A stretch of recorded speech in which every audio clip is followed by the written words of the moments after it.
Benign epilepsy, which is now called childhood epilepsy with central temporal spikes, is another one of my favorite epilepsy syndromes because it's very responsive to medicines and children do remarkably well.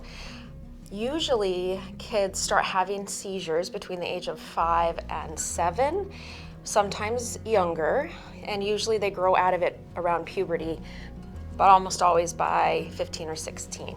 So this type of epilepsy is interesting in that it has two different seizure types. Kids can have generalized convulsive seizures where they stiffen and shake from sleep.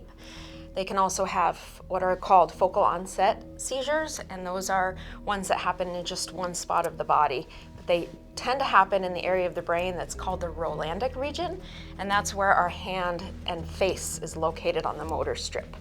And so when kids have seizures of this nature, they have shaking in an arm or a face on one side of the body or the other, and usually these happen either from sleep or from wakefulness. So another part of childhood epilepsy with central temporal spikes is sometimes it's very hard to catch. And this is because kids tend to have their seizures at night, and sometimes they are very mild. Sometimes the only way you can tell that your child is having trouble is they start to have a decline in school, usually in language or reading, but sometimes in attention. And sometimes it's just daily headaches that they present with.